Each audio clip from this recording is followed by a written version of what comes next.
अध्याय 96 लिंगबो वेइबू एक martial art तकनीक। मैं भला इस तरह की बात पर मजाक कैसे कर सकता हूँ। मैंने अभी जो कहा उसके बारे में आपका क्या विचार है? 12 लाख का वार्षिक वेतन, साथ ही अन्य लाभ। आपका पद कंपनी के उपाध्यक्ष का है और आप कंपनी के भीतर सु यूकिंग के काम में उनकी सहायता करेंगे। आप जानते हैं कि सु यूकिंग एक युवा लड़की है और वह व्यापार के बारे में बहुत सी बातें नहीं समझती है। उसे किसी की मदद की जरूरत है। मुझे लगता है कि आप इस भूमिका के लिए एकदम सही हैं, सिस्टर हुआ, चेन पिंगोन ने कहा। सिस्टर हुआ बेहद खुश थी, आखिरकार किसी ने उनकी क्षमताओं को पहचाना।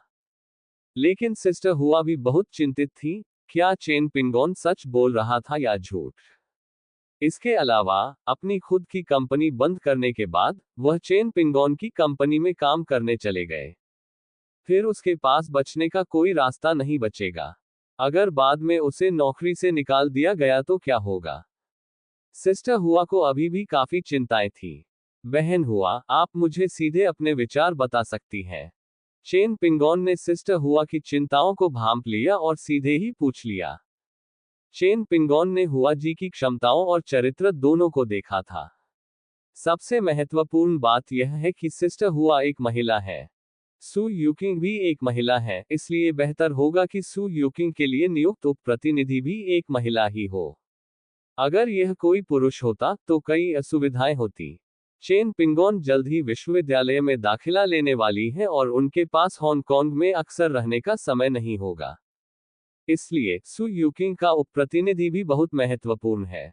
सु यूकिंग में अपार क्षमता है, लेकिन उसकी वर्तमान क्षमताएं वास्तव में अपर्याप्त हैं। सिस्टर हुआ ने गहरी सांस ली और बोली, श्रीमान चेन, मेरे बारे में इतना अच्छा सोचने के लिए धन्यवाद। मैं इससे सहमत हूँ। मुझे बस इस बात की चिंता है कि मैं कंपनी के मामलों को अच्छी तरह से संभालने में सक्षम नहीं हूँ। सिस्टर हुआ ने ज्यादा कुछ नहीं कहा, उन्होंने बस विषय का हल्का सा जिक्र किया। चेन पिंगोन बहन हुआ के शब्दों का अर्थ तुरंत समझ गई। मुझे सिस्टर हुआ की चिंताओं के बारे में भी पता चला। चेन पिंगान मुस्कुराए और बोली, बहन हुआ, हम दीर्घकालिक अनुबंध पर हस्ताक्षर क्यों नहीं कर लेते? दरअसल, मुझे इस बात की काफी चिंता है कि कहीं आप नौकरी न बदल लें। क्या आप मेरी कंपनी में 20 साल तक काम करेंगे? इस तरह आप सेवानिवृत्ति तक काम कर सकते हैं। इसके अलावा, सिस्टर हुआ, आपकी क्षमताओं को देखते हुए, मुझे लगता है कि मेरी कंपनी में कई पद ऐसे हैं जो आपके लिए उपयुक्त होंगे। आप सु यूकिंग से पहले भी मिल चुके हैं, इसलिए भविष्य में आप दोनों का साझेदार बनना उपयुक्त रहेगा। चेन पिंगोन की यह बात सुनकर सिस्टर हुआ की आखिरी चिंता भी दूर हो गई। पहले, सिस्टर हुआ की सबसे बड़ी चिंता ये थी कि उनके काम के घंटे कितने लंबे होंगे। अगर वह चेन पिंगोन की कंपनी में कुछ महीनों तक काम करती है और फिर उसे निकाल दिया जाता है, तो वह मुश्किल में पड़ जाएगी। लेकिन 20 साल का अनुबंध साइन हो जाने के बाद भला उसे किस बात की चिंता हो सकती है? बेशक, सिस्टर हुआ इस बात से भी भलीभांति अवगत थी कि 20 साल के अनुबंध का कई तरह से इस्तेमाल किया जा सकता है। उदाहरण के लिए, सिस्टर हुआ के लिए एक बहुत ही खराब नौकरी का इंतजाम करना। उदाहरण के लिए, सड़कों की सफाई करना या शौचालयों की सफाई करना। किसी कंपनी के पास अपने कर्मचारियों से छुटकारा पाने के कई तरीके होते हैं। हालांकि, सिस्टर हुआ की मुलाकात चेन पिंगोन से भी हुई थी और उन्हें लगा कि चेन पिंगोन उस तरह का व्यक्ति नहीं था। मैं सिस्टर हुआ से पहले भी मिल चुका हूं, वह काफी अच्छी लड़की है। सिस्टर हुआ को लगा कि वह अभी भी जोखिम उठा सकती है।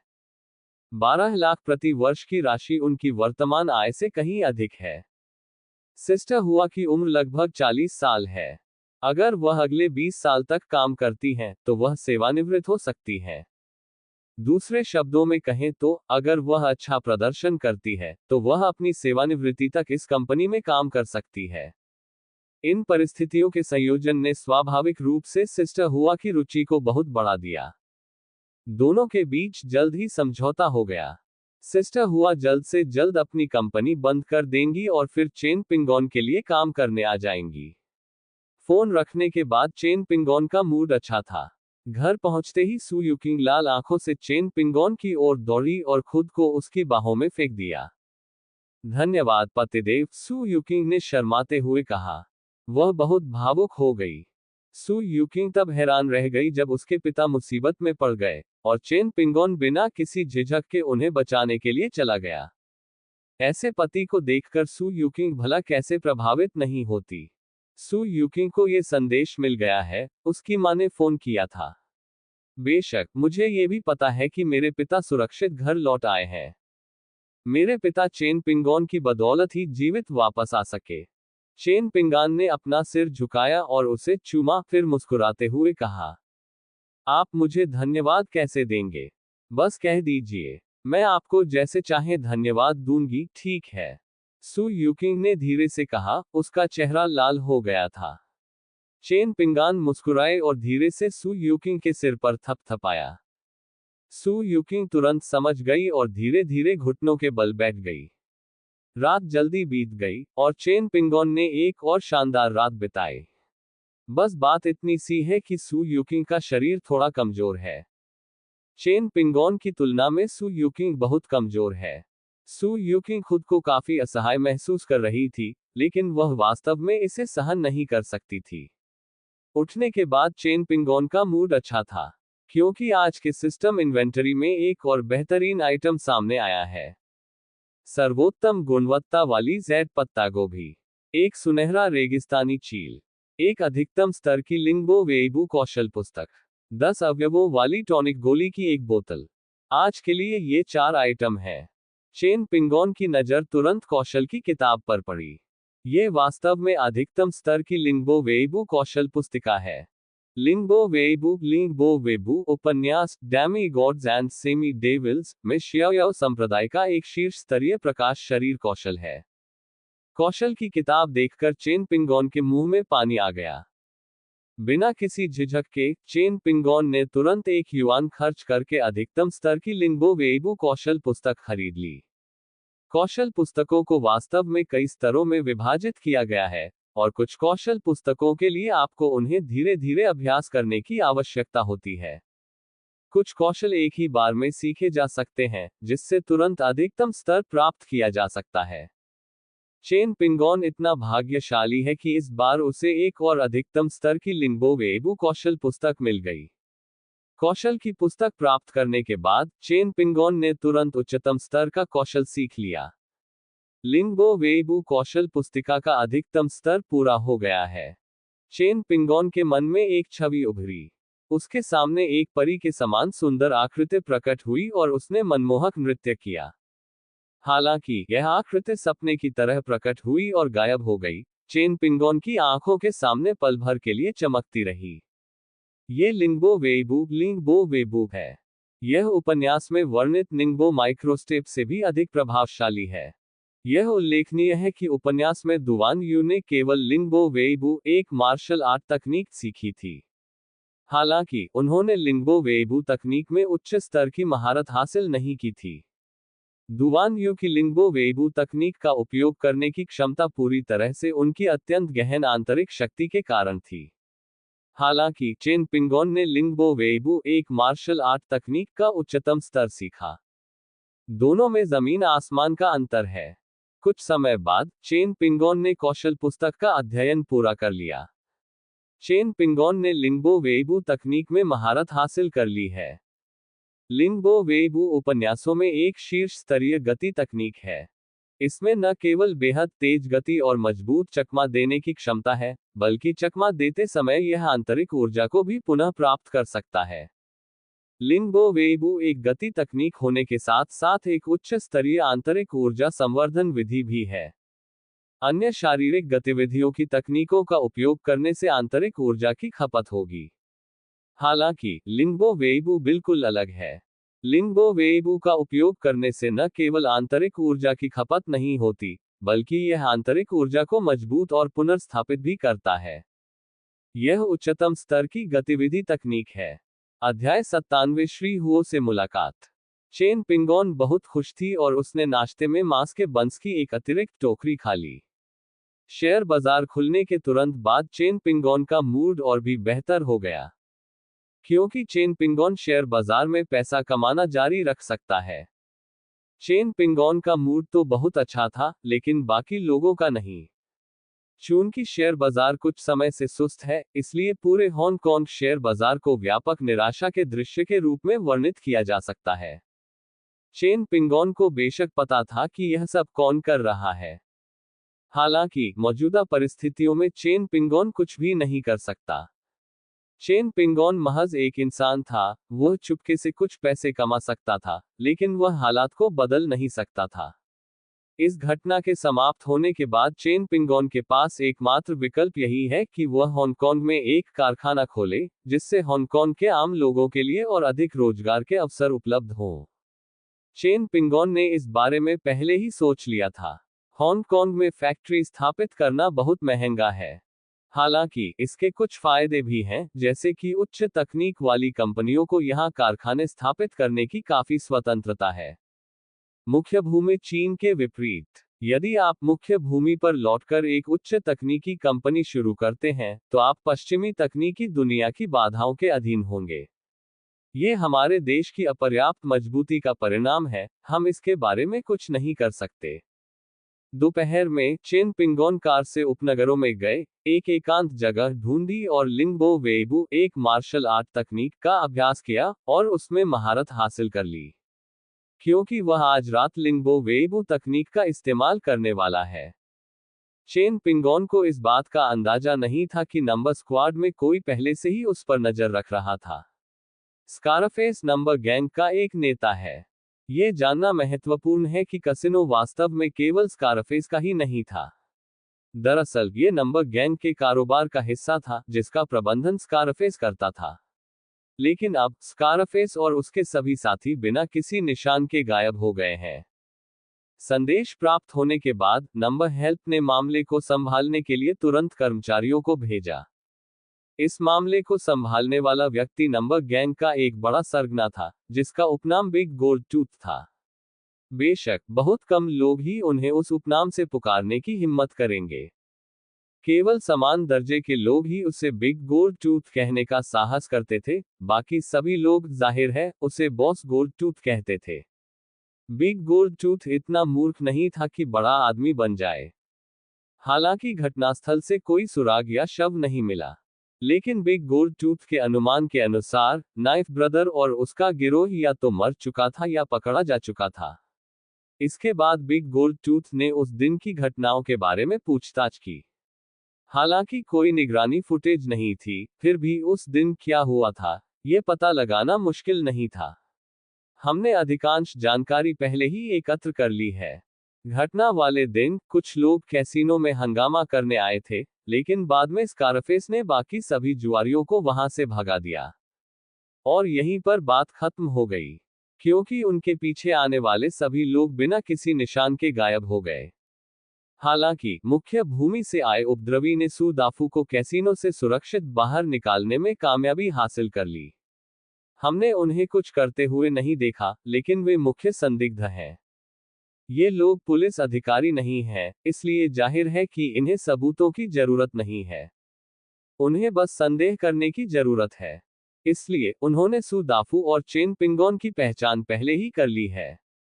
चेन पिंगॉन ने इस स्थिति का अनुमान लगा लिया था, इसलिए उन्होंने सू दाफू को पहले ही स्थानांतरित होने के लिए कह दिया था। हांगकांग कोई बहुत बड़ा शहर नहीं है, लेकिन छोटा भी नहीं है। सू दाफू के चले जाने के बाद फोन नंबर गिरोह के लोगों के लिए उसे ढूंढना आसान नहीं रहा। जहां तक चेन पिंगॉन की बात है, उन्हें तो और भी कम चिंता करने की जरूरत है। उसे शुक्रगुजार होना चाहिए कि नंबर गैंग उसके लिए कोई परेशानी खड़ी नहीं करता। अगर नंबर गैंग का कोई भी सदस्य चेन पिंगॉन के लिए मुसीबत खड़ी करता है, तो चेन पिंगॉन निश्चित रूप से उसे मार डालेगा। जैसे ही रात हुई, चेन पिंगॉन ने लाओ सोन से उसे सीधे प्रसिद्ध पहाड़ी विला क्षेत्र में ले जाने के लिए कहा। मिड लेवल्स विला हांगकांग के सबसे प्रसिद्ध उच्च स्तरीय वास्तुशिल्प परिसरों में से एक है। जो लोग यहां रह सकते हैं, वे हांगकांग के सबसे प्रमुख लोगों में से हैं। चेन पिंगॉन की मौजूदा कुल संपत्ति यहां घर खरीदने के लिए पर्याप्त है। हालांकि चेन पिंगॉन इस समय पैसा बर्बाद नहीं करना चाहता था। अगर आप घर खरीदने की सोच रहे हैं, तो इस संकट के खत्म होने तक इंतजार करें। तब तक घरों की कीमतें निश्चित रूप से बहुत गिर जाएंगी। आप गाड़ी यहीं खड़ी कर सकते हैं। लाओ सोंग, मेरा यहीं इंतजार करो। इस काम के बाद मैं तुम्हें वापस फोन करूंगा। चेन पिंगोन ने लाओ सोंग को गाड़ी रोकने के लिए कहा और फिर बोली, ठीक है बॉस। ओल्ड सॉन्ग सहमत हो गया और उसने कार रोक दी। कार से उतरने के बाद चेन पिंगोन अकेले ही रात के अंधेरे में चलने लगी। ओल्ड सोन को नहीं पता था कि चेन पिंगोन क्या योजना बना रहा है, लेकिन वह एक चतुर व्यक्ति था और अच्छी तरह जानता था कि वह क्या कर सकता है और क्या नहीं कर सकता। ओल्ड सॉन्ग ने अपने बॉस के आगे क्या करने वाले हैं इस बारे में कभी एक भी सवाल नहीं पूछा। यही कारण है कि चेन पिंगोन लाओ सोन को अपने साथ आने और अपना ड्राइवर बनने देने के लिए तैयार था। अगर लाओ सोन बातूनी व्यक्ति होता तो चेन पिंगोन उसे अपना ड्राइवर नहीं बनने देता। पहाड़ के बीचों बीच स्थित एक आलीशान विला के अंदर एक बुजुर्ग व्यक्ति अपने अध्ययन कक्ष में चुपचाप अखबार पढ़ रहा है। अखबार की सामग्री को देखते हुए उनकी भौहें तन गईं। तभी दरवाजे पर दस्तक हुई। बूढ़े आदमी को कुछ अजीब लगा। आमतौर पर उसका परिवार इस समय उसे परेशान नहीं करता था। आखिर दरवाजे पर कौन दस्तक दे रहा था? हालांकि यह थोड़ा अजीब लगा, फिर भी बूढ़े व्यक्ति ने बोलना शुरू कर दिया। बाहर कौन है? अंदर आ जाओ। दरवाजा खुला और एक युवक अंदर आया। बूढ़े व्यक्ति ने अपने सामने खड़े युवक को कुछ आश्चर्य से देखा, यह महसूस करते हुए कि वह युवक को बिल्कुल भी नहीं पहचानता था। युवक, तुम कौन हो? ये हमारी पहली मुलाकात होनी चाहिए, बूढ़े व्यक्ति ने गंभीर भाव से पूछा। जी हाँ श्रीमान हुआ, ये हमारी पहली मुलाकात है। हेलो श्रीमान हुआ, मेरा नाम चेन पिंगोन है, आपसे मिलकर खुशी हुई। चेन पिंगोन बूढ़े व्यक्ति की ओर बढ़ा और अपना हाथ आगे बढ़ाया। बूढ़े ना का चेहरा अपेक्षाकृत शांत रहा। जब उन्होंने चेन पिंगोन का बढ़ा हुआ हाथ देखा तो उन्होंने भी हाथ बढ़ाकर चेन पिंगोन से हाथ मिलाया। क्या आपका नाम चेन पिंगोन है? ये नाम बहुत अपरिचित लगता है, शायद मैंने आपका नाम पहली बार सुना है। आप मेरे पुराने दोस्तों के वंशज तो नहीं है ना? श्री हुआ ने संकोच से पूछा। श्रीमान हुआ, आपको मेरी परीक्षा लेने की जरूरत नहीं है। आप मेरी पहचान का कभी अंदाजा नहीं लगा पाएंगे, क्योंकि यह हमारी पहली मुलाकात है और पहली बार हमारा आपस में कोई संवाद हुआ है। मेरे माता पिता साधारण लोग हैं और उनका आपसे कोई संबंध नहीं है। मुझे पता है कि मेरा आगमन थोड़ा अचानक हुआ है, लेकिन मेरे पास कोई और विकल्प नहीं है। आखिरकार हांगकांग में मेरे ज्यादा संपर्क नहीं है। वैध माध्यमों से आपसे मिलना मेरे लिए बहुत मुश्किल होगा। ये बुजुर्ग व्यक्ति कोई और नहीं बल्कि श्री फोक हैं, जो हांगकांग में एक बहुत ही प्रसिद्ध हस्ती है। वह एक देशभक्त व्यापारी भी थे, जिनकी चेन पिंगोन बहुत प्रशंसा करते थे। चेन पिंगोन का हांगकांग में समय समाप्त हो रहा है। वह जल्द ही अपनी विश्वविद्यालय की पढ़ाई जारी रखने के लिए मुख्य भूमि पर लौटेंगे। हालांकि चेन पिंगोन हांगकांग में अपने कुछ कारोबार छोड़ देंगे। अगर कोई इन उद्योगों की देखभाल नहीं करेगा तो ये बड़े संकट में पड़ जाएंगे।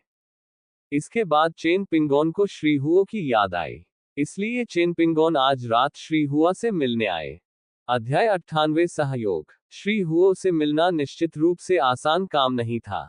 ऐसा लगता है कि आपके पास समान दर्जा या पद नहीं है, इसलिए आपको संयुक्त राज्य अमेरिका के राष्ट्रपति से मिलने का कोई मौका नहीं है। हालांकि श्री हुआ अमेरिका के राष्ट्रपति नहीं है, लेकिन सिद्धांत वही है। आम लोगों के लिए श्री हुओ से मिलना बहुत मुश्किल है। चेन पिंगोन का हांगकांग में कोई संपर्क नहीं था, इसलिए उनके लिए श्री हुओ से मिलना आसान नहीं होगा। श्री हुओ ने मुस्कुराते हुए कहा, आप बड़ा चढ़ाकर बोल रहे हैं, यह इतना गंभीर नहीं है। मुझे आश्चर्य है कि तुम यहाँ क्यों आए हो, मेरे युवा मित्र चेन। श्री हुओ ने फिर से बात की। मैं मुख्य भूमि से हूँ और हांगकांग में मेरा कुछ व्यवसाय है, लेकिन मैं अपनी विश्वविद्यालय की पढ़ाई जारी रखने के लिए मुख्य भूमि पर वापस जाने वाला हूँ। मुझे डर है कि हांगकांग में मेरे व्यवसाय को नुकसान पहुंचाया जा सकता है, इसलिए मुझे श्री हुओ के साथ सहयोग करने की आशा है। आपकी प्रतिष्ठा और पद को देखते हुए श्री हुओ ये सुनिश्चित कर सकते हैं कि मेरे व्यवसाय को किसी भी प्रकार की परेशानी का सामना न करना पड़े। चूंकि हम सहयोग कर रहे हैं, इसलिए यह पारस्परिक रूप से लाभकारी होना चाहिए। भविष्य में यदि आपको कोई परेशानी हो, श्रीमान हुआ, तो मैं उसे हल करने में आपकी मदद कर सकता हूं। हालांकि मैं एक साधारण व्यक्ति हूं, फिर भी मुझ में कुछ कौशल है। मैं दो चीजों में सबसे अच्छा हूं, मारना और जान बचाना। श्रीमान हुआ, कृपया इसे ध्यान से देखें। जैसे ही चेन पिंगोन ने बोलना शुरू किया, उसने अपना हाथ उठाया और धीरे से अपनी हथेली से दीवार पर प्रहार किया। श्री हुआओ शुरू में इसके पीछे के अर्थ को लेकर कुछ हद तक भ्रमित थे, लेकिन जल्द ही उसकी आंखें चौड़ी हो गईं और उसका मुंह खुल गया, क्योंकि श्री हुआ ने दीवार पर हाथ का निशान देखा था। मेरी छोटी मोटी शरारतों से श्री हुआओ शर्मिंदा हो गए हैं, चेन पिंगोन ने शांत भाव से कहा। अविश्वसनीय, सचमुच अविश्वसनीय। क्या ये पौराणिक आंतरिक ऊर्जा हो सकती है? श्री हुआ ने उत्साह से पूछा। चेन पिंगोन ने कुछ नहीं कहा, बस सिर हिलाया। इसका अर्थ इससे अधिक स्पष्ट नहीं हो सकता। अद्भुत, सचमुच अद्भुत। अगर यह किसी व्यक्ति को लग जाए तो। श्री हुओ ने ये कहते हुए आह भरते हुए अपना सिर हिलाया। अगर इस क्षमता का इस्तेमाल हत्या करने के लिए किया जाए तो ये बहुत शक्तिशाली साबित होगी। बेशक, श्री हुआओ के रुतबे और पद को देखते हुए, उन्हें इतनी आसानी से लोगों को मारने की जरूरत नहीं पड़ेगी। असल में, अब उसके पास मारने के लिए कोई बचा ही नहीं है। हालांकि, इस क्षमता ने श्री हुआओ का सम्मान भी अर्जित किया। ये श्री हुओ के लिए एक चेतावनी भी है। श्री हुओ स्वयं इस बात से भली भांति परिचित थे। हत्या करने के अलावा, मेरी सबसे बड़ी खूबी लोगों का इलाज करना और उनकी जान बचाना है।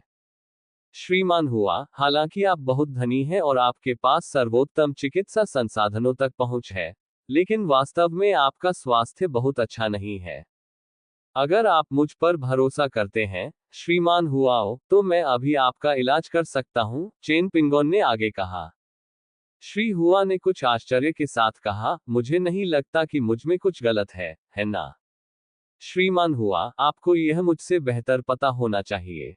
श्री हुओ को कोई बड़ी स्वास्थ्य समस्या नहीं है, लेकिन आपका शरीर काफी कमजोर है।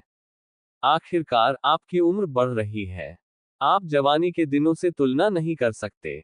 और आपकी वर्तमान शारीरिक स्थिति ऐसी है जिसे डॉक्टर नहीं बदल सकते। चेन पिंगान ने मुस्कुराते हुए कहा। लेकिन मेरे इलाज से, श्रीमान हुआ, आपका शरीर फिर से जवान हो सकता है, चेन पिंगोन ने आत्मविश्वास से कहा। श्री हुओ ने सोच समझकर सिर हिलाया और कहा, तो फिर मैं आपको परेशान करूंगा, श्री चेन। श्रीमान हुआ, आप बहुत दयालु हैं। आपकी उम्र लगभग मेरे दादाजी के बराबर है, इसलिए आप मुझे शियाओ चेन कहकर बुला सकते हैं, चेन पिंगोन ने मुस्कुराते हुए कहा। श्री हुओ ने झट से मुस्कुराते हुए कहा, तो फिर आपको मुझे श्री हुओ कहने की जरूरत नहीं है, बस मुझे दादा हुओ कहिए।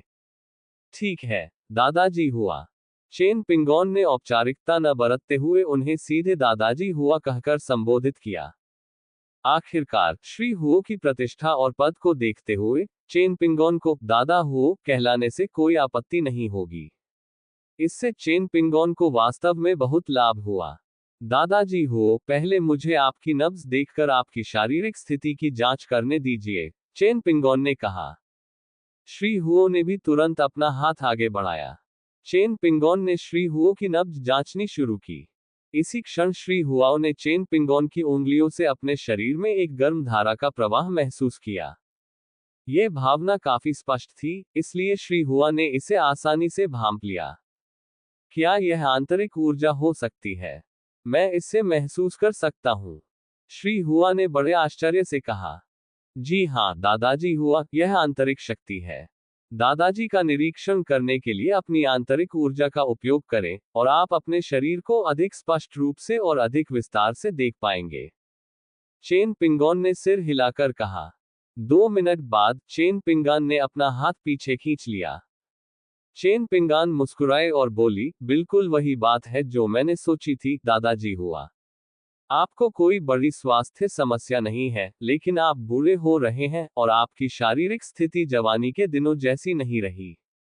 अब मैं अपनी आंतरिक ऊर्जा का उपयोग आपके शरीर को नियंत्रित करने के लिए करूंगा, और मैं ऐसा अब से साल में एक बार करूंगा। मैं और किसी बात की गारंटी नहीं दे सकता, लेकिन मैं आपको 100 साल तक जीने की गारंटी दे सकता हूं, चेन पिंगोन ने आत्मविश्वास से कहा। क्या इससे सचमुच लंबी और स्वस्थ जिंदगी मिल सकती है? श्री हुआ ने कुछ आश्चर्य के साथ पूछा। श्री हुओ की उम्र पहले से ही 70 वर्ष से अधिक है। यदि वे 100 वर्ष तक जीवित रह सकते हैं, तो वे कम से कम और 30 वर्ष जीवित रह सकते हैं। ये परिणाम निश्चित रूप से श्री हुआओ के लिए बेहद अच्छी खबर है। अभी कुछ कहने का कोई फायदा नहीं है। 30 साल बाद इस बारे में फिर बात करेंगे, चेन पिंगोन ने मजाक में कहा। ठीक है, चलिए इस बारे में 30 साल बाद फिर बात करते हैं, श्री हुआ ने सहजता से कहा। क्या मैं अब कुछ कर सकता हूँ? श्री हुआ ने आशा भरी निगाहों से पूछा। दादाजी हुआ, आइए और इस सोफे पर लेट जाइए। चेन पिंगोन ने कहा, लेटने से आपको इलाज के दौरान अधिक आराम महसूस होगा। श्री हुओ ने बहुत सहयोग किया और सोफे पर लेट गए। इसके बाद चेन पिंगोन ने श्री हुओ के स्वास्थ्य का इलाज शुरू किया। दोनों में से किसी ने भी सहयोग की पूर्व शर्तों का जिक्र नहीं किया, लेकिन वास्तव में सहयोग पहले ही शुरू हो चुका था। जब तक चेन पिंगोन अपनी योग्यता साबित करते रहेंगे, श्री हुआओ स्वाभाविक रूप से चेन पिंगोन के करियर में योगदान देंगे। यह उनके सहयोग की शुरुआत थी। चेन पिंगोन ने श्री हुआओ के शरीर में आंतरिक ऊर्जा का संचार करना शुरू किया, जिससे उनके शरीर के EQ पॉइंट्स उत्तेजित हो गए। उन्होंने चांदी की सुइयां निकालकर श्री हुआओ पर एक्यूपंक्चर भी किया। इस उपचार में पूरा आधा घंटा लगेगा। इसी दौरान किसी ने कमरे के दरवाजे पर दस्तक दी। श्री हुओ कुछ हिचकिचाते हुए दिखे। चेन पिंगोन ने पहल करते हुए दरवाजा खोला। दरवाजे पर एक आया खड़ी थी, जिसके हाथ में चाय और फलों की थाली थी। दादाजी हुआ आराम कर रहे हैं, कृपया मुझे सामान दे दीजिए। कृपया इस दौरान अंदर आकर हमें परेशान न करें। हम आधे घंटे में इस बारे में बात कर सकते हैं। चेन पिंगान ने बड़ी सहजता से कहा और दाई के हाथों से चाय और फलों की थाली ले ली। दाई हैरान रह गई, क्योंकि उसे पता ही नहीं था कि चेन पिंगोन कौन है। हालांकि चेन पिंगोन श्री हुआओ के अध्ययन कक्ष में थी। इसके अलावा चेन पिंगोन उन्हें दादाजी हुआ कहकर संबोधित करते थे। दाई को तो चेन पिंगोन की पहचान के बारे में और भी कम जानकारी थी। जी सर, दाई ने जवाब देने से पहले थोड़ा हिचकिचाया और फिर दरवाजा बंद करके जाने लगी। दाई के जाने के बाद चेन पिंगोन ने श्री हुओ की शारीरिक स्थिति का इलाज जारी रखा। इसी बीच हुआ परिवार को दाई से एक संदेश मिल चुका था। श्री हुओ के कमरे में एक अपरिचित युवक मौजूद था। अध्याय 99 जन्मजात हृदय रोग। ये खबर सुनकर हुआ परिवार भी स्तब्ध रह गया। क्योंकि उन्हें पहले से कोई जानकारी नहीं थी, इसलिए उन्होंने सुना कि कोई श्री हुओ से मिलने गया था। लेकिन अब श्री हुओ के कमरे में एक अजीब युवक है। ये काफी अजीब, बल्कि असामान्य लगता है। उन्हें इस मामले की तह तक जाना होगा। खबर मिलते ही श्री हुओ के सबसे बड़े बेटे ने आगे बढ़कर कदम बढ़ाया। वह इस मामले की गंभीरता को जानता था, लेकिन फिर भी वह बहुत बुद्धिमान था और उसने जल्दबाजी में कोई कदम नहीं उठाया। इसके बजाय उन्होंने सबसे पहले घर में मौजूद सभी अंगरक्षकों को बुलाया और उस क्षेत्र को फिर से व्यवस्थित किया। फिर वह ऊपर गया और उसने दोबारा दरवाजे पर दस्तक दी। चेन पिंगोन भी अवाक रह गया, लेकिन फिर भी वह आगे बढ़ा और दरवाजा खोल दिया। दरवाजा खोलने के बाद चेन पिंगोन श्री हुओ के पास लौट आए और उनके शरीर का उपचार जारी रखा। श्री हुओ के बेटे का नाम हुओ योंग है। हुओ योंग पहले ही कमरे में प्रवेश कर चुका था और अंदर की स्थिति देखकर आश्चर्यचकित रह गया। श्रीमान हुआ योंग, कृपया थोड़ी देर के लिए यहाँ बैठ जाइए। मैं इस समय आपके पिता श्री हुआ का स्वास्थ्य संबंधी उपचार कर रहा हूँ। मुझे पता है आपके मन में कई सवाल हैं, लेकिन कृपया धैर्य रखें और थोड़ा और इंतजार करें। श्री हुओ अब ठीक हैं और मैं उन्हें कोई नुकसान नहीं पहुंचाऊंगा। चेन पिंगोन शांत भाव से बोलते हुए अपना काम जारी रखे हुए थे। हुओ योंग ने अपने पिता को देखा और महसूस किया कि वे सुरक्षित हैं, जिससे उसे राहत मिली। ठीक है, तो मैं यहीं आपका इंतजार करूंगा। हुओ योंग ने सिर हिलाया और फिर इंतजार करने के लिए बैठ गया। चेन पिंगोन अपने हाथों से काम करता रहा, लेकिन साथ ही साथ बोलता भी रहा। उन्होंने संक्षेप में वर्तमान स्थिति का परिचय दिया और अपना परिचय भी दिया। श्री हुओ पहले ही सोच चुके थे। चेन पिंगोन का इलाज इतना आरामदायक था कि श्री हुआओ तुरंत सो गए। चेन पिंगोन की व्याख्या सुनने के बाद हुआ योन को काफी राहत महसूस हुई। आधा घंटा पलक झपकते ही बीत गया। चेन पिंगोन का इलाज बहुत प्रभावी रहा, जिससे श्री हुआओ को काफी बेहतर महसूस हुआ। चेन पिंगोन द्वारा उपचार पूरा करने के बाद श्री हुआ ने अपनी आंखें खोली और उन्हें होश आ गया। कितना अच्छा लग रहा है। मुझे बहुत समय से इतना अच्छा महसूस नहीं हुआ। मैं बहुत ऊर्जावान महसूस कर रहा हूँ। श्री हुआओ ने सोफे से उठते हुए खुशी से कहा। पिताजी, क्या आप ठीक हैं? हुआ योंग ने जल्दी से पूछा। मेरा क्या बिगड़ सकता है? मैं इस समय बिल्कुल शानदार महसूस कर रहा हूँ। श्री हुआओ ने प्रशंसा करते हुए कहा, शाओ चेन के कौशल वास्तव में उत्कृष्ट हैं, उनकी चिकित्सा विशेषज्ञता शानदार है। अपने पिता को ठीक देखकर हुआ योंग ने राहत की सांस ली। चेन पिंगोन ने बस मुस्कुरा दिया और कुछ नहीं कहा। दादाजी हुआ, चलो आज का काम यहीं खत्म करते हैं। हम कल दिन में फिर इस बारे में बात कर सकते हैं। यह मेरा फोन नंबर है। अगर आपको किसी चीज की जरूरत हो तो आप मुझसे संपर्क कर सकते हैं। बातचीत के दौरान चेन पिंगोन ने अपना बिजनेस कार्ड वहीं छोड़ दिया। ठीक है, मैं इस बारे में कल बात करूंगा। हुओ योन, क्या तुम शियाओ चेन को अपने साथ ले जा सकते हो? श्री हुओ ने कहा। हुओ योंग ने सहमति में सिर हिलाया और फिर खुद चेन पिंगोन को बाहर तक छोड़ने गए। जब वे दोनों कमरे से बाहर निकले तो बाहर हर जगह अंगरक्षक मौजूद थे। इसके अलावा सभी अंगरक्षकों को देखकर ऐसा लग रहा था मानो वे किसी दुर्जय शत्रु का सामना कर रहे हो। जब तक हुओ योंग आदेश देगा, ये अंगरक्षक चेन पिंगोन पर हमला करेंगे। हालांकि हुआ योंग अब पूरी कहानी समझ चुका है और स्वाभाविक रूप से ऐसा कोई आदेश जारी नहीं करेगा। हुओ परिवार के सदस्य भी दरवाजे के बाहर इंतजार कर रहे थे और सामने का दृश्य देखकर वे कुछ हद तक स्तब्ध रह गए, क्योंकि वे चेन पिंगोन को बिल्कुल भी नहीं पहचानते थे। वे चेन पिंगोन को नहीं जानते थे और ये तो बिल्कुल नहीं जानते थे कि उसने क्या किया था। हालांकि श्री हुआओ पहले ही चेन पिंगोन को बाहर तक छोड़ चुके थे और उनके चेहरे पर लगातार मुस्कान थी, मानो उनके बीच बहुत अच्छे संबंध हो। हुओ परिवार के सदस्यों ने राहत की सांस ली। चेन पिंगोन की निगाहें हुओ परिवार के सदस्यों पर घूम पड़ी। अचानक चेन पिंगोन की नजर एक लड़की पर पड़ी। लड़की ज्यादा बड़ी नहीं दिखती, शायद 16 या 17 साल की होगी। हालांकि वह लड़की कम उम्र की थी, लेकिन वह बेहद खूबसूरत थी। उसकी त्वचा बहुत गोरी थी और उसके चेहरे की बनावट नाजुक और त्रिआयामी थी, मानो वह चीनी मिट्टी की गुड़िया हो। हालांकि लड़की की त्वचा बहुत पीली थी, उसमें कोई रंग नहीं था और वह बहुत अस्वस्थ दिख रही थी। इसके अलावा चेन पिंगोन के चिकित्सा कौशल को देखते हुए इस लड़की को एक गंभीर बीमारी है। चेन पिंगान रुक गई और बोलने से पहले उसने इसे फिर से ध्यान से देखा। क्या ये छोटी बच्ची अस्पताल गई थी? उसे जन्मजात हृदय रोग है। चेन पिंगोन की बातों ने हुआ परिवार में सभी को आश्चर्यचकित कर दिया। श्री हुआओ को भी अचानक समझ आ गया कि क्या हो रहा है। चेन पिंगोन की चिकित्सा क्षमता इतनी उच्च कोटि की है, तो क्या ये संभव है कि वह अपनी पोती की बीमारी का इलाज कर सके? ये युवती श्री हुओ की पोती और हुओ योन की बेटी भी है। लड़की का नाम हुआओ टिंगटिंग है। हुओ टिंगटिंग बेहद खूबसूरत है और बचपन से ही असाधारण रूप से बुद्धिमान रही है।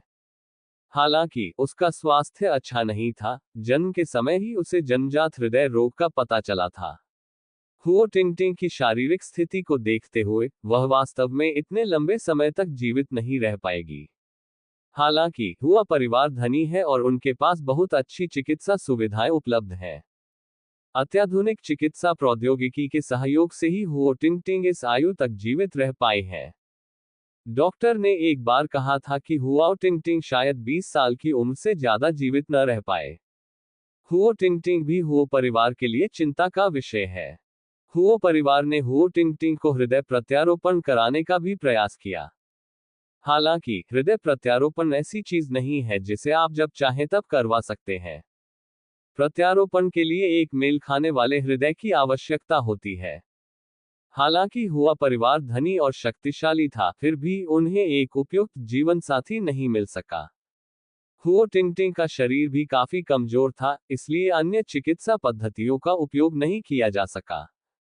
हालांकि हुआ परिवार धनी और शक्तिशाली था, फिर भी वे असहाय होकर हुआ टिंगटिंग को मरते हुए देखते रहे। श्याओ चेन, क्या आपके पास मेरी पोती को ठीक करने का कोई तरीका है? श्री हुओ ने कुछ उत्तेजित होकर पूछा। श्रीमान हुआ, कृपया चिंता न करें। मुझे आपकी पोती की नब्ज देखकर उसकी हालत का पता लगाने दीजिए, चेन पिंगोन ने धीरे से कहा। उसने उसकी नब्ज जांचे बिना बोलने की हिम्मत नहीं की।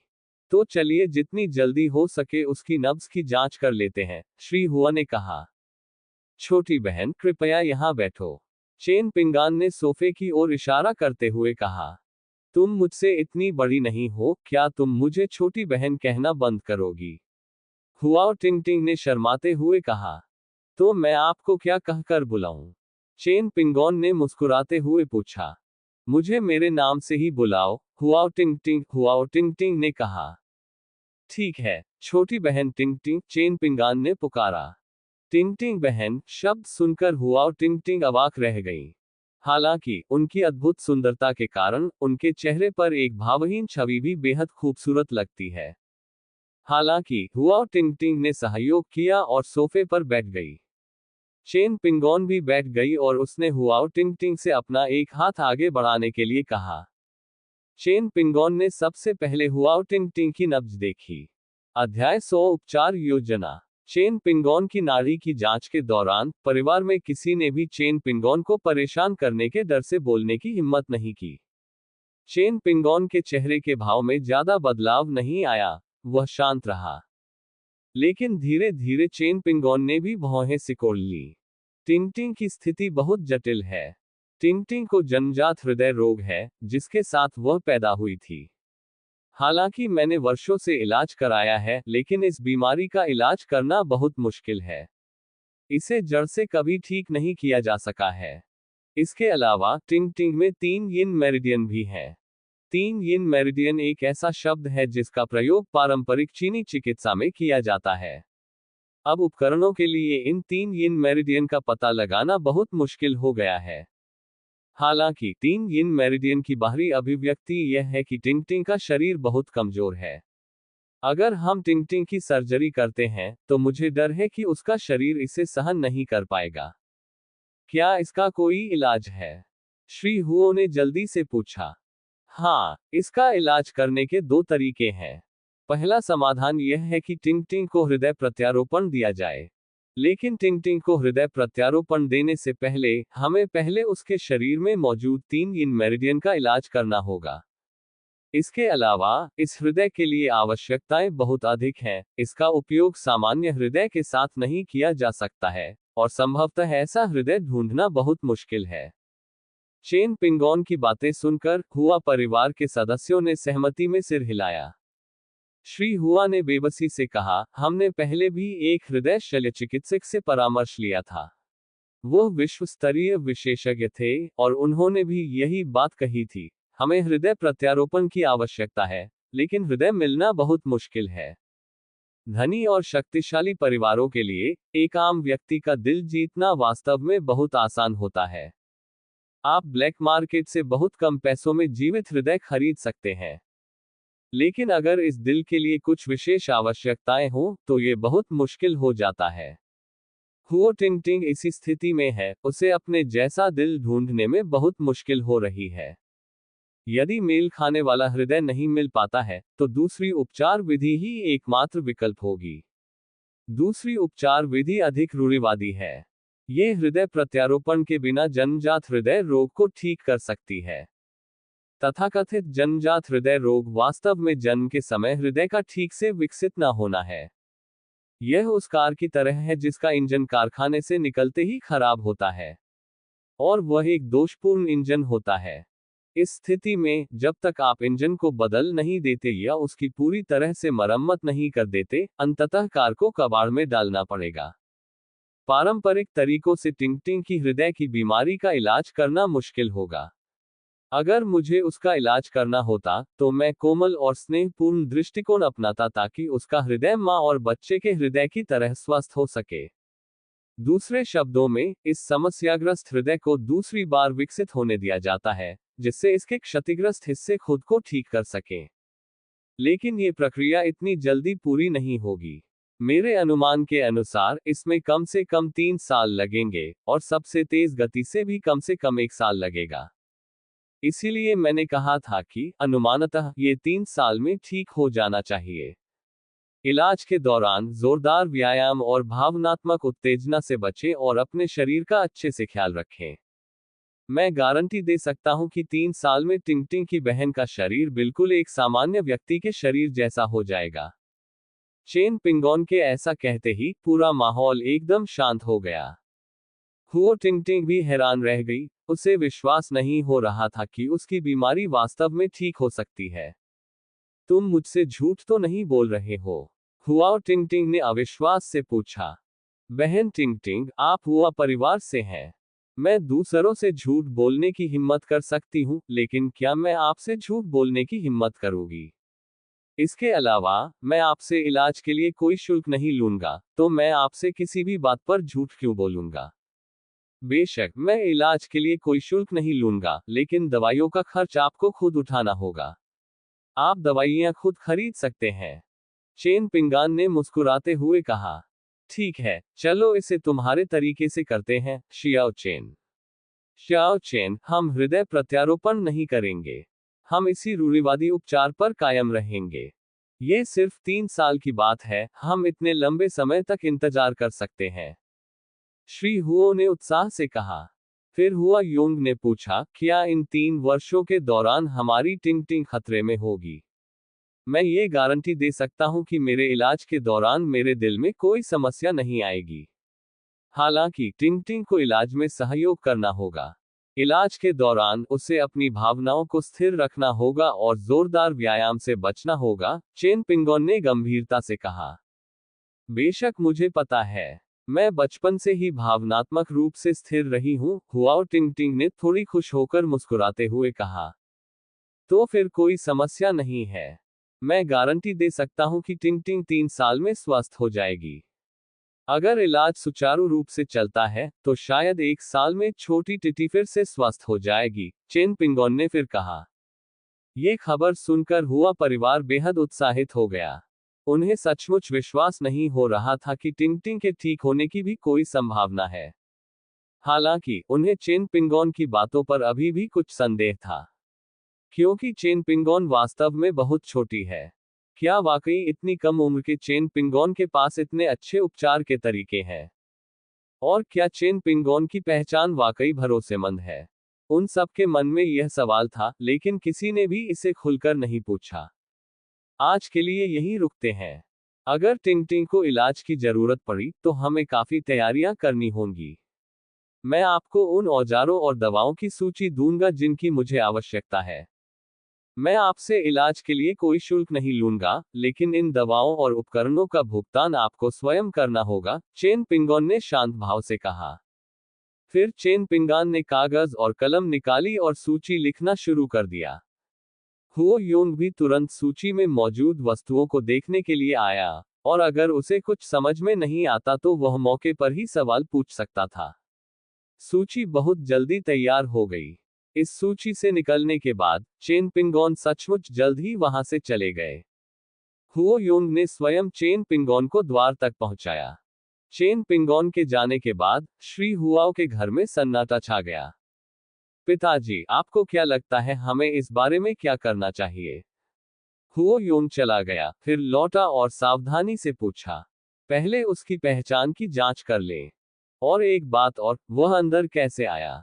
क्या आपके परिवार ने बिल्कुल भी प्रतिक्रिया नहीं दी? श्री हुओ ने कुछ शांत भाव से पूछा। मैंने सफाईकर्मी से निगरानी फुटेज की जांच करने के लिए कह दिया है, हमें जल्द ही कोई खबर मिल जाएगी। हुओ योंग ने तुरंत जवाब दिया। बटलर और अंगरक्षकों का मुखिया तुरंत चलकर वहां पहुंचे। मालिक, हमें स्थिति का पता चल गया है, बटलर ने जल्दी से कहा। आपको क्या पता चला? मुझे बताए, श्री हुआ ने पूछा। लेकिन इस बार जवाब बॉडीगार्ड कैप्टन ने दिया। अंगरक्षक दल के कप्तान, जो अभी भी सदमे में दिख रहे थे, बोले। श्री हुओ ने पहले ही जांच कर ली है और पता लगा लिया है। श्री चेन मुख्य द्वार से अंदर आए।